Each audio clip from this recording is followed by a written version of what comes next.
Good morning, students. I am Anil Prasad Singh. Welcome to my class 10th and YouTube channel. So, students, today we will discuss with you rules for formation of image by spherical mirror, and after then we will discuss about formation of image by spherical mirror, that is concave mirror and convex mirror. So students, so आइए हम start करते हैं। Reflection of light में आपने spherical mirror से related कुछ definitions पढ़े हैं। Pole, principal axis, focus, radius of curvature, centre of curvature, ये सारी चीजें आपने पढ़ी हैं।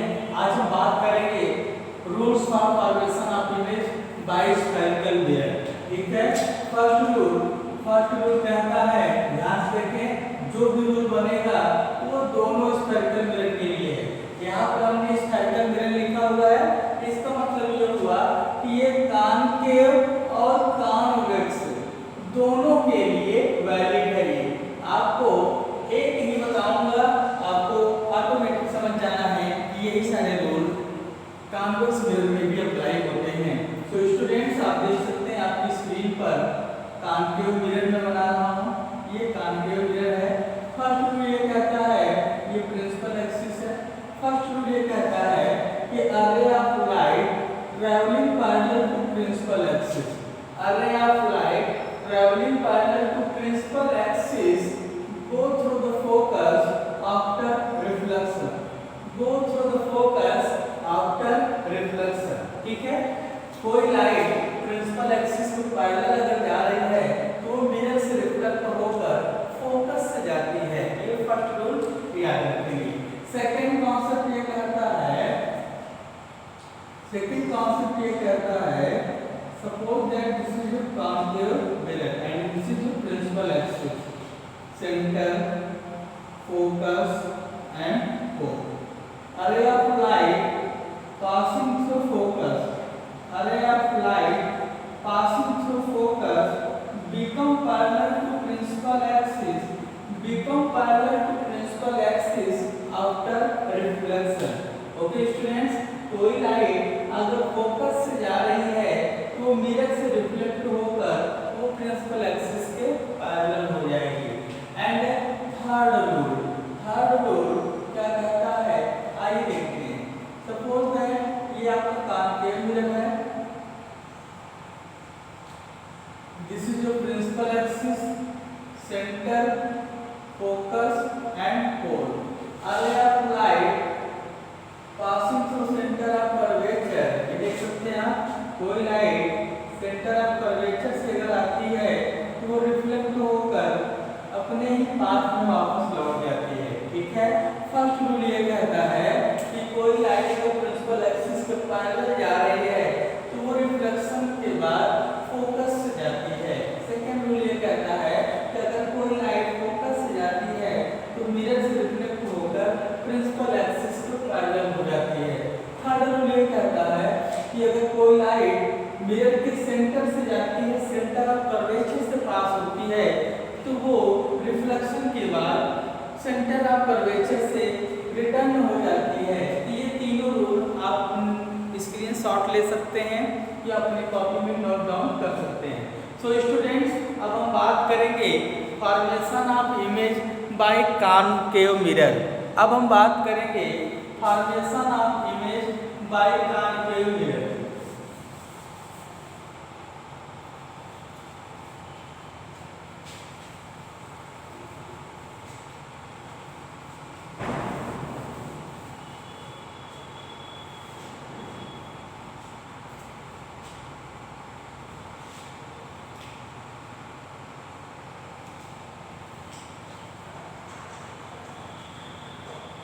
स्टूडेंट्स, आई होप आप इसके स्क्रीनशॉट ले लिए होंगे। अब मैं इसको इरेज कर देता हूँ।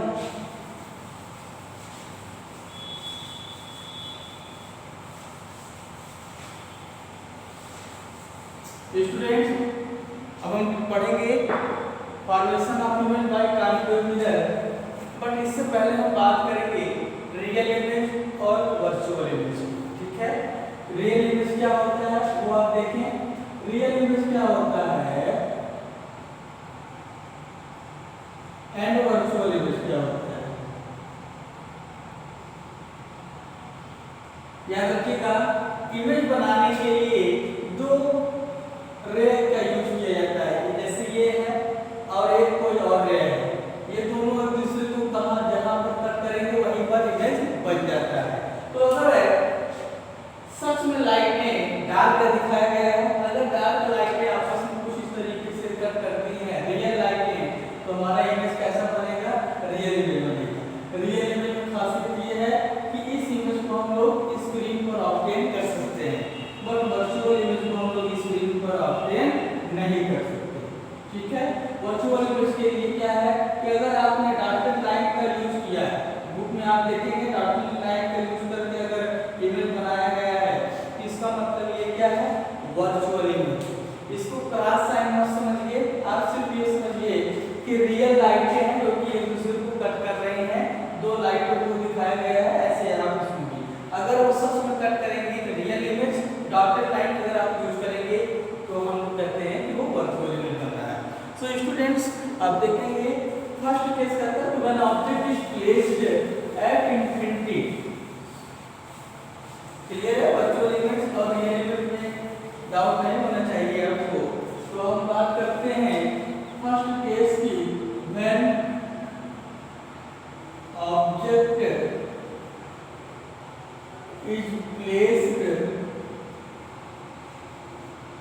At infinity.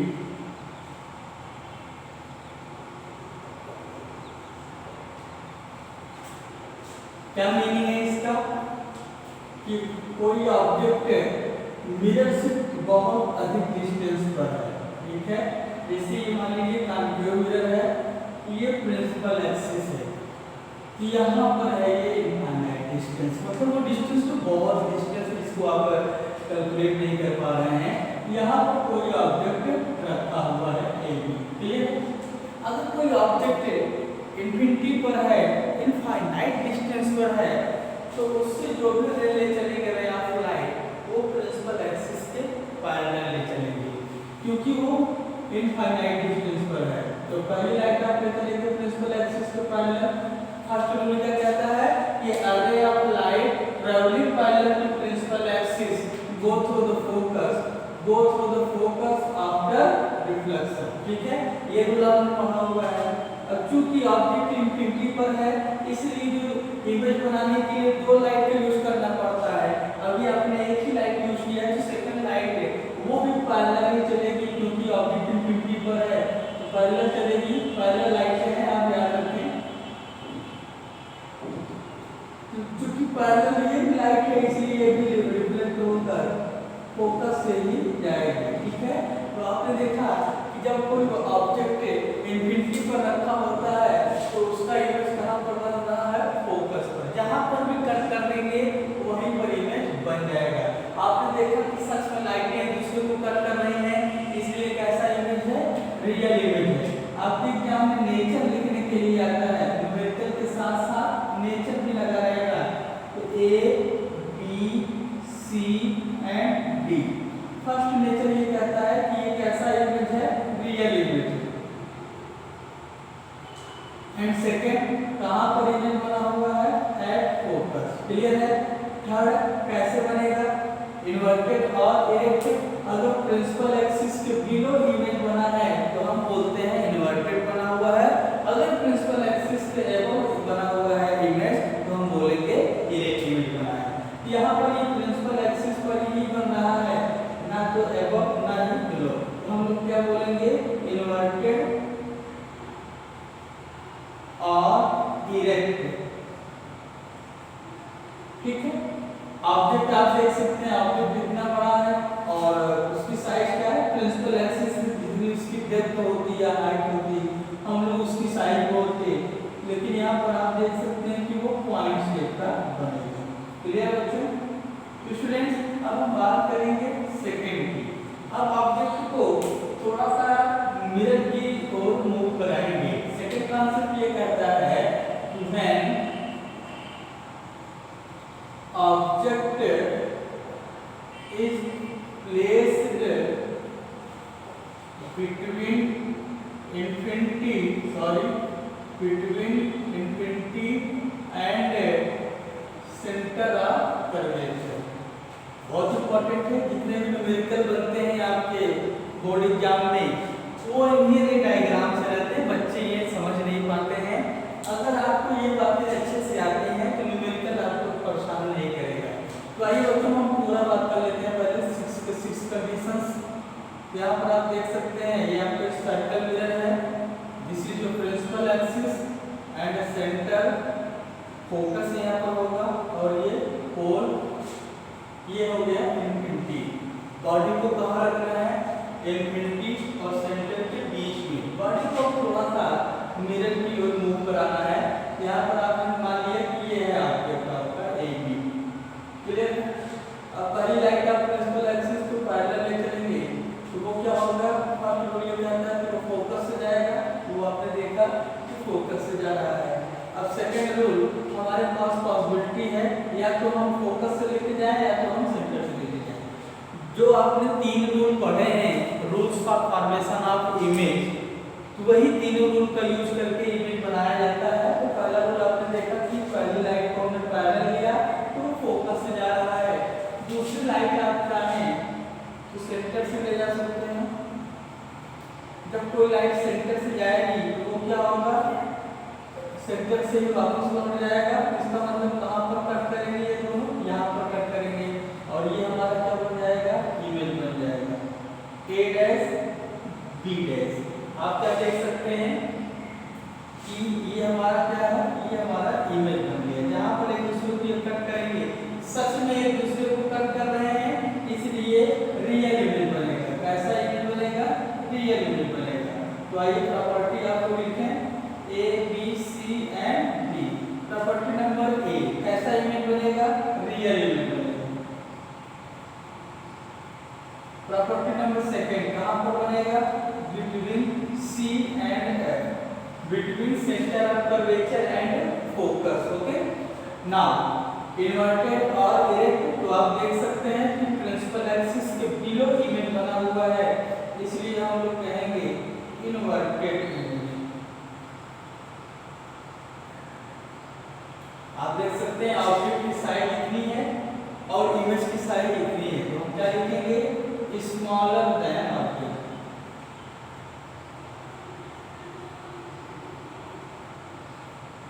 क्लियर है कि इसका भी आप स्क्रीनशॉट ले लीजिए। कुल 6 कंडीशंस हैं, जिसमें से 2 कंडीशंस आपके स्क्रीन पर हैं। आप इसका स्क्रीनशॉट ले लें, ठीक है बच्चों। आइए हम बात करते हैं जब ऑब्जेक्ट को और मूव कराते हैं कॉन्केव मिरर की तरफ, कहने का मतलब किस सेंटर पर जब रखा जाता है। तो थर्ड केस हमारा क्या है बच्चों? आइए हम बात करते हैं।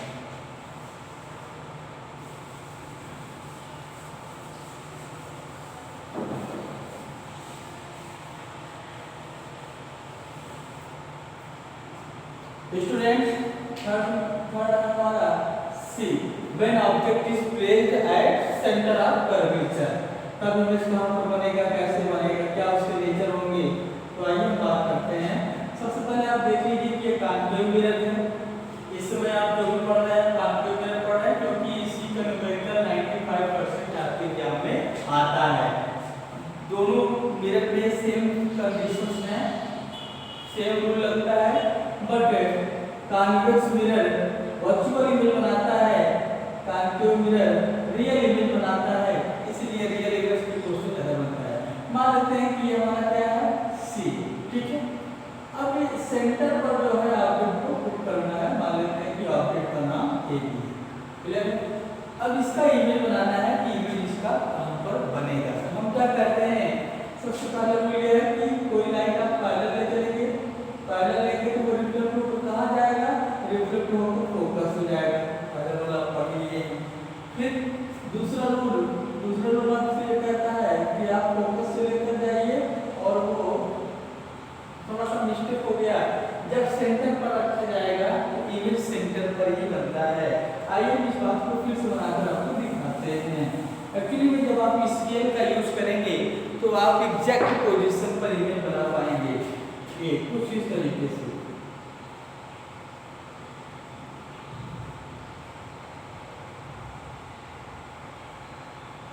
ये सेंटर है, ऑब्जेक्ट रखा आपने, लाइट ये चलेगा पैरेलल, वो जो है फोकस से गया, दूसरी लाइट आप फोकस से लेके जा रहे हैं तो वो रिफ्लेक्ट होगा यहाँ। ये देखिए कुछ इस तरीके से बनता है। क्या मैंने कहा कि एक ऑब्जेक्ट है AB जो कि सेंटर ऑफ कर्वेचर पर रखा गया है, इसका इमेज कहाँ बनेगा? तो पहली लाइट आपने प्रिंसिपल एक्सिस के पैरेलल लिया जो कि रिफ्लेक्ट होकर किससे जाएगा? फोकस से जाएगा, कुछ ऐसे निकल जाएगा सीधे, ठीक है। दूसरी लाइट आप फोकस से लेके जा रहे हैं, तो फोकस से आपने पढ़ा हुआ है रूल कि अगर फोकस से जाएगी लाइट रिफ्लेक्ट होकर वो पैरेलल हो जाएगा। तो जहाँ पर एक दूसरे को कट करेंगे वहीं पर इसका इमेज बन जाएगा। तो ये हो गया इसका image A dash B dash. कहने मतलब नेचर की अगर हम बात करें A B C and D, nature की अगर हम बात करें तो आप देख सकते हैं कि सच में लाइटें एक दूसरे को करती हैं, इसलिए ये कैसा इमेज बनेगा? Real image. क्लियर है? रियल इमेज कहाँ पर बनेगा? At C, centre of curvature पर ही बनेगा। और कैसा बनेगा? प्रिंसिपल एक्सिस के बिलो इमेज बन रहा है, इसलिए आप जवाब देंगे कि वो इन्वर्टेड इमेज बन रहा है। ठीक है, लास्ट जितना बड़ा ऑब्जेक्ट है उतना ही बड़ा आपका इमेज है, इसका मतलब सेम साइन। सेम साइन बोले तो A dash B dash equal to AB, ये आपका इमेज है, ये आपका ऑब्जेक्ट है। ठीक है, आपने देखा ये थर्ड केस, जब ऑब्जेक्ट को सेंटर ऑफ कर्वेचर पर आप रखते हैं तो उसका इमेज सेंटर ऑफ कर्वेचर पर ही बनता है। आइए हम बात करते हैं फोर्थ केस, जिसमें आप देखेंगे अब ऑब्जेक्ट को मिरर के टुवर्ड्स और मूव कराया जाएगा तो वहां पर उसकी क्या क्या प्रॉपर्टीज हैं, कैसे कैसे इमेज बनेगा, तो आइए देखते हैं। तो ये हमारा होगा, ये थर्ड था और ये फोर्थ होगा। When object is placed between center of curvature and focus, clear है? Center of curvature and focus। तो आप देख सकते हैं बच्चों, ये क्या है? स्फेरिकल मिरर, इसका नाम कॉन्केव, ठीक है। This is your center and this is your focus and pole. In this case, object is placed between center and focus, means यहाँ A and B is an object which is placed between C and F. Then take a ray of light parallel to principal axis, go through the focus as you know. And second, take a ray of light passing through focus and become parallel to principal axis। आप देख सकते हैं ये, तो पहले आपने object AB को centre of curvature focus के बीच रखा, ये पहली लाइट आपने प्रिंसिपल एक्सिस को पैरेलल लिया तो वो रिफ्लेक्ट होकर फोकस से जा रही है, और दूसरी लाइट आपने फोकस से लिया क्योंकि पैरेलल हो गई है, और कहाँ पर कट कर रहे हैं आप देख सकते हैं, ये आपको बन गया image A dash B dash. अगर इसकी नेचर की बात करें, नेचर की हम बात करें A B C and D, nature कैसा होगा? पहला एक रियल इमेज होगा, थर्ड कहाँ पर बन रहा है? बियॉन्ड C, ठीक है, C से भी आगे बन रहा है। आप देख सकते हैं प्रिंसिपल एक्सिस के बिलो इमेज बना हुआ है, इसलिए आप कह सकते हैं इन्वर्टेड इमेज। एंड आप देख सकते हैं ऑब्जेक्ट इतना ही बड़ा है और इमेज इसका बड़ा है, तो आप देख सकते हैं larger than object.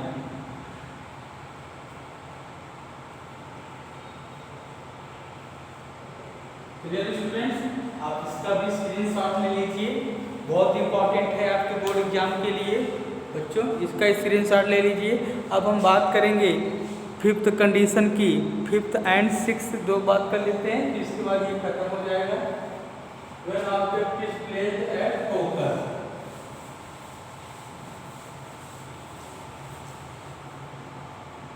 when object is placed at focus, क्या हो जाएगा? ये मान लीजिए आपका कॉन्केव मिरर है, ये प्रिंसिपल एक्सिस है, ये सेंटर है, ये फोकस है, ठीक है, ये पोल।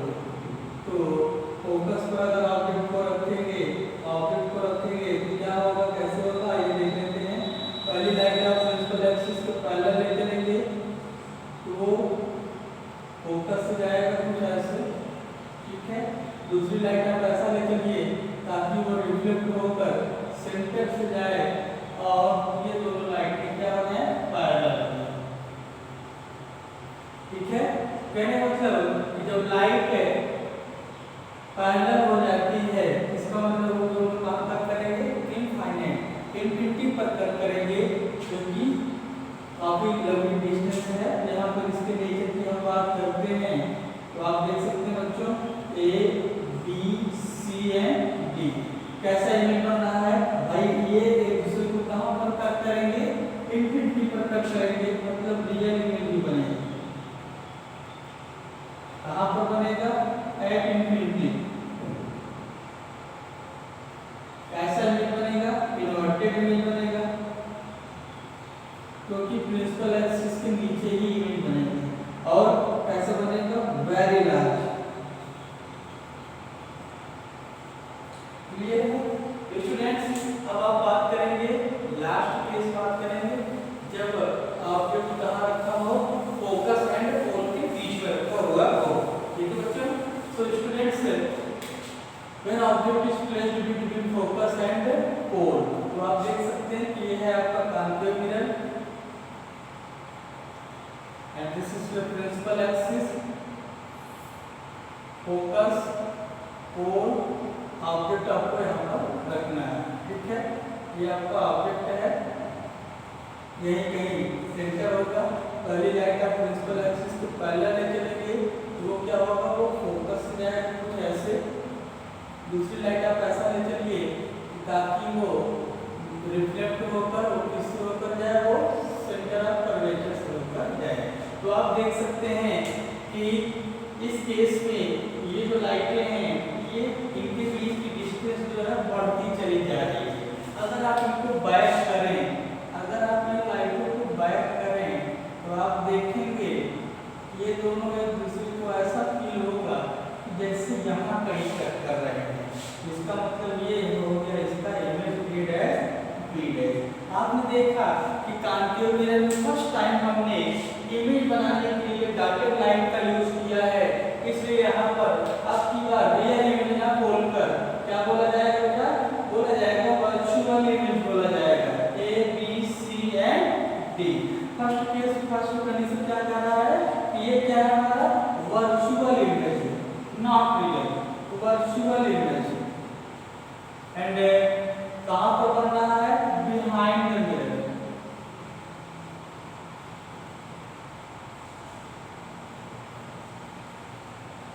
बिहाइंड द मिरर, क्लियर है। कैसा बनेगा, इरेक्ट बनेगा, प्रिंसिपल एक्सिस के एबव है इसलिए इरेक्ट बनेगा। और कैसा बनेगा, ऑब्जेक्ट आप देख सकते हैं ऑब्जेक्ट बहुत छोटा है, ये भी ऑब्जेक्ट से बड़ा बनता है तो हम बोलेंगे larger than object, larger than object. So students आज आपने देखा rules for formation of image and formation of image by concave mirror, जिसके कुछ 6 कंडीशन हमने आपको बताए। स्टूडेंट्स 95% न्यूमेरिकल इन्हीं कॉन्केव मिरर के जो रे डायग्राम आपने देखा है, ये रे डायग्राम भी आपके एग्जाम में बनाने के लिए आते हैं कि ऑब्जेक्ट फोकस पर अगर प्लेस्ड है तो उसका इमेज कैसे बनेगा, रे डायग्राम आप ड्रा कीजिए। ये सारी चीजें आपके एग्जाम में आती हैं। स्टूडेंट्स आई होप आपको समझ में आया होगा। आज के लिए इतना ही। जिन स्टूडेंट्स ने हमारे चैनल को सब्सक्राइब नहीं किया है प्लीज आप सब्सक्राइब कर लीजिए, ऐसे ही मजेदार वीडियो आप तक पहुंचती रहेगी, ठीक है। Thank you.